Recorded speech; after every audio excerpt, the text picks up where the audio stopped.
Баршаңызға сәлем, қалдарыңыз қалай? Бүгін банкаларды қысқа дайындап, залалсыздандырамыз, яғни стерилизовать етеміз. Ең алдымен бізге керегі осындай үйлеріңізде бар банкаларыңызға келетін чайник қажет және осындай салфетка қажет болады. Салфетканы осылай бүктеп, барлығын орап алғаннан кейін осылай чайниктің тұмсығына тығып, нығыздап қоямыз. Бұл бізде чайниктің ішіндегі ауа сыртқа шықпай, банканы толығымен залалсыздандыру үшін қажет процесс. Сол себептен міндетті түрде салфетканы салуды ұмытпаңыздар. Енді чайниктің ішінде осындай сіздерге қажетті мөлшердегі қақпақтардың бәрін алып салып, оның үстіне мөлшеріне және көлеміне қарай суды құясыздар.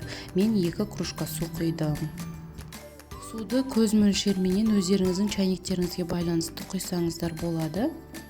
Дайындап қойған чайникті газдың үстіне қойып, осылай банканы үстіне орналастырып алып, астын жағып, жақсылап қайнатып аламыз.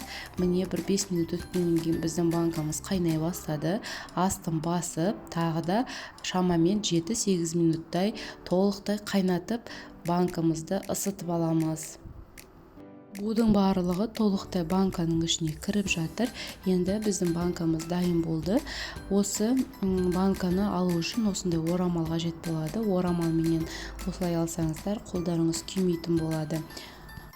Айта кететін нәрсе, егер сіздерде банкаларыңыз осындай кішкентай болып, бірақ шәугімдеріңіз осындай үлкен болатын болса, онда осындай ожауды немесе басқа құралды алып, үстінен қасықтарды орналастырып қойсаңыздар, кейін банканы қойған кезде банкаларыңыз шәугімнің ішіне түсіп кетпей, сол қалыпта тұрып, жақсылап залалсызданып шығатын болады. Дайын болған банканы дәл жаңағындай орамалменен қыстырып аламыз.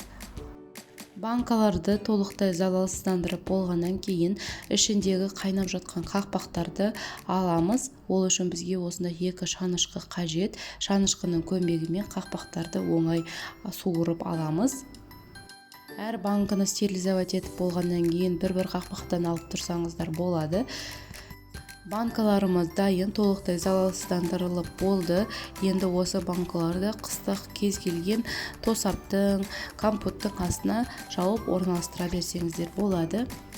Банкаларды дәл осылай залалсыздандыратын болсаңыздар, сіздердің банкаларыңыз қыстың кезінде атылмайтын болады.